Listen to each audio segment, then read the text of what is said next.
তো নমস্কাৰ সকলোকে মোৰ অন্য এটা ভিডিঅ'লৈ স্বাগতম জনাইছোঁ টেক অনলাইন চেনেলৰ। চ' আজি মই আপোনালোকক যিটো সেৱা সেতুৰ গ্ৰিভেন্স হয়, গ্ৰিভেন্সটো কেনেদৰে দিব পাৰে সেইটো দেখাম। গ্ৰিভেন্স প্ৰচেছ কিয় দিয়া হয়, কাৰণ মানে কি হয়, কিছু লোকৰ এপ্লিকেশ্যন কৰা হয় সেৱা সেতুত, কিন্তু ডিলে হৈ যায় বা কিছু ক্ষেত্ৰত ৰিজেক্ট হৈ যায়। তাৰ কাৰণে আপোনালোকে গ্ৰিভেন্সৰ কৰিব পাৰে। চ' এতিয়া গ্ৰিভেন্স কেনেদৰে কৰিব, সেইকাৰণে আপোনালোকে সেৱা সেতুটো অ'পেন কৰি ল'ব, সেৱা সেতু ৱেবছাইটটো। চ' মই ইয়াতে ফায়াৰফক্স অ'পেন কৰি লৈছোঁ, লগতে ইয়াতে মই সেৱা সেতু চাৰ্চ কৰিছোঁ। সেৱা সেতু চাৰ্চ কৰাৰ পিছত ইয়াতে অলপ সময় আপোনালোকে ৱেইট কৰি ল'ব। চ' এনেদৰে এটা পপআপ হৈ ৱেবছাইটটো অ'পেন হৈ যাব।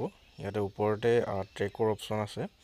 চ' ট্ৰেকত আপোনালোকে যিটো আপোনালোকৰ এপ্লিকেশ্যন নম্বৰ হয়, সেই নম্বৰটো আপোনালোকে চাৰ্চ কৰি ল'ব লাগিব। ট্ৰেকত ছাৰ্ভিচত ক্লিক কৰিব। ট্ৰেকত ক্লিক কৰাৰ পাছত তো ছাৰ্ভিচত ক্লিক কৰাৰ পিছতে ইয়াতে যিটো আপোনালোকৰ ৰেফাৰেঞ্চ নম্বৰ হয়, যিটো দি আপোনালোকে এপ্লাই কৰিছিলে, সেই ৰেফাৰেঞ্চ নম্বৰটো ইয়াতে লিখিব লাগিব। যেনে RTPS বা মোৰ এখন কাষ্ট চাৰ্টিফিকেট আছিলে, সেই কাষ্ট চাৰ্টিফিকেটখন যিহেতুকে এতিয়া আপোনাৰ 30 days আপ হৈ গৈছে, এতিয়ালৈকে অহা নাই। চ' আণ্ডাৰ প্ৰচেছে হৈ আছে। চ' সেইকাৰণে মই ইয়াতে প্ৰথমতে ৰেফাৰেঞ্চ নম্বৰটো লিখি লৈ ট্ৰেক কৰিছোঁ। ট্ৰেক কৰিলে অলপ সময় ৱেইট কৰিব লাগিব আপোনালোকে। তাৰপিছতে ইয়াতে নাম, কিমান ডেটত এপ্লাই কৰিছিলে, ছাৰ্ভিচ নেম আৰু কাৰেণ্ট ষ্টেটাছটো দেখিব পাইছেনে, আণ্ডাৰ প্ৰচিড হৈ আছে। বাকী ইয়াতে তলতে কিমান তাৰিখৰ পৰা কোনটো অফিচাৰৰ পৰা কোনটো অফিচলৈ আছে চব ওলাই যাব। চ' ইয়াতে লোড এ গ্ৰিভেন্স আছে। চ' লোড এ গ্ৰিভেন্সত ক্লিক কৰিব। দেন এটা নতুন ৱেবছাইট আপোনালোকৰ ওচৰলৈ আহি যাব পপআপ হৈ।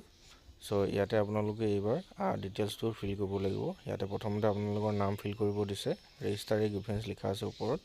তাৰপিছতে ফাদাৰ নেম আছে, আপোনাৰ ফাদাৰ নেমটো দিব।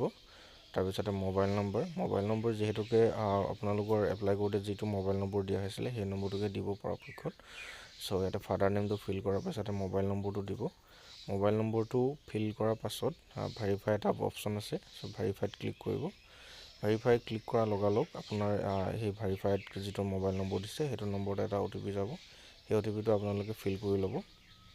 নেক্সট ইমেইল এড্ৰেছ আছে। আপোনালোকে যদি বিচাৰে ইমেইল এড্ৰেছ দিওঁ বুলি ক'লে পালে, নিদিওঁ বুলি ক'লেও হৈ যায়, প্ৰব্লেম নাই, এইটো মেণ্ডেটৰী নহয়। নেক্সট তলতে এড্ৰেছ লাইন 1 আছে। ইয়াতে আপোনালোকৰ এড্ৰেছটো লিখিব, আপোনালোকৰ গাঁওখনৰ নামটোকে বা আপোনালোকৰ ৱাৰ্ড নম্বৰটো আৰু লগতে আপোনালোকৰ ডিষ্ট্ৰিক্টটো লিখি দিব। নেক্সট এড্ৰেছ লাইন 2 আছে। ইয়াত আপোনালোকে খালীও ৰাখিব পাৰে, নতুবা আপোনালোকৰ যিটো পোষ্ট অফিচ হয়, পিনক'ড হয়, দি দিব পাৰে। তাৰ তলতে আপোনালোকৰ ষ্টেটটো চিলেক্ট কৰিব আহিব। ইয়াতে ষ্টেট আপোনালোকৰ যিটো ষ্টেট হয়, মোৰ যিহেতুকে এতিয়া আপোনালোকৰ আসাম হয়, তো ইয়াতে আসামটো চিলেক্ট কৰিব। তাৰপিছতে নেক্সট ডিষ্ট্ৰিক্টটো চিলেক্ট কৰিব আছে। ইয়াতে আপোনালোকৰ অট'মেটিকেলি ইয়াতে গোটেই অসমৰ ডিষ্ট্ৰিক্ট কেইখন আহি যাব। চ' ডিষ্ট্ৰিক্ট কেইখন ইয়াতে লিখি দিব। ডিষ্ট্ৰিক্টটো লিখাৰ পাছত আপোনালোকৰ পিনক'ড আছে, সেই পিনক'ডটো ফিল কৰি ল'ব। আপোনালোকৰ যিটো পিনক'ড হয় আপোনাৰ এৰিয়াৰ, সেই এৰিয়াৰ আপোনালোকে পিনক'ডটো দিয়াৰ পিছতে ইয়াতে সুধিব যে ডু ইউ সেৱা সেতু এপ্লিকেশ্যন ৰেফাৰেঞ্চ নম্বৰ। যদি আপোনালোকে সেৱা সেতু যদি এপ্লাই কৰিছে, দেন ইয়াতে আছে বুলি কৰিব লাগিব, যিহেতুকে মোৰ লগত আছে। চ' মই য়েছ কৰিম। তাৰপিছত যে যিটো মোৰ ৰেফাৰেঞ্চ নম্বৰ হয়, সেৱা সেতুৰ যিটো ৰেফাৰেঞ্চ নম্বৰ হয়, RTPS মোৰ কাষ্ট /2026। তাৰপিছতে মোৰ যিটো ৰেফাৰেঞ্চ নম্বৰ হয়, সেই ৰেফাৰেঞ্চ নম্বৰটো ইয়াতে লিখি দি দিছোঁ। আপুনিও তেনেকৈ ইয়াতে লিখি দি দিব। তাৰপিছতে ইয়াতে গ্ৰিভেন্স অফ কেটেগৰী, কিহৰ কাৰণে আপোনালোকে গ্ৰিভেন্সটো কৰিব বিচাৰিছে, ইয়াতে বহুতো আছে। যেনে মোৰ ইয়াতে ডিলে ইন ছাৰ্ভিচ, চ' মই ডিলে ইন ছাৰ্ভিচ দিছোঁ। তাৰপিছতে গ্ৰিভেন্স ডিছক্ৰিপশ্যন, ইয়াতে আপোনালোকে লিখি দিব পাৰে যে প্ৰব্লেমটো এতিয়া কেনে কি হৈছে। মোৰ এতিয়া 30 days আপ হৈ গৈছে, চ' মই ইয়াতে ইটছ 30 days আপ লিখি দিছোঁ। বা আপোনালোকে ভালকৈ লিখি দিবলৈ ক'লেও পাৰে। চ' ইয়াতে মই জলদি ইয়াতে লিখি দিছোঁ। বাকী তললৈ আহিব ছাপৰ্টিং ডকুমেণ্ট, ইয়াতে একনলেজমেণ্ট ৰিচিপ্টটো আপোনালোকে দিব পাৰে।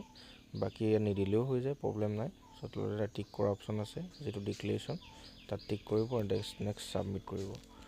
নেক্সট ছাবমিট কৰাৰ লগালগ ইয়াতে প্ৰিভিউ ফৰ্ম হিচাপে এখন আহি যাব। ইয়াতে নাম, আপোনাৰ father name, mobile number, address, প্ৰতিটো ডিটেইলছ যি ফিল কৰিছিলে আহি যাব।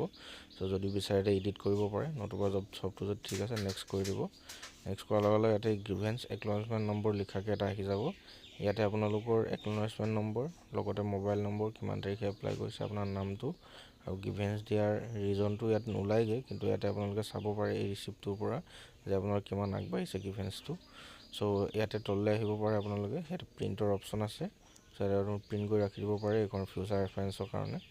চ' ডেটছ ইট। এনেকুৱা ধৰণে এনেকৈ আপোনালোকে যিটো গ্ৰিভেন্স হয় সেৱা সেতুৰ, যিকোনো আৰু এপ্লিকেশ্যনৰে মানে সেৱা সেতুৰ আণ্ডাৰত যিমান এপ্লিকেশ্যন অনলাইন হয় প্ৰতিটো অনলাইনৰে আপোনালোকে এপ্লাই কৰি গ্ৰিভেন্স দিব পাৰে যদি আপোনালোকৰ কিবা অসুবিধাৰ সন্মুখীন হৈছে।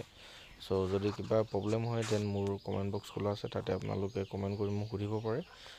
ডেটছ ইট, এনেদৰে আপোনালোকে গ্ৰিভেন্স এপ্লাই কৰিব পাৰে। Thank U.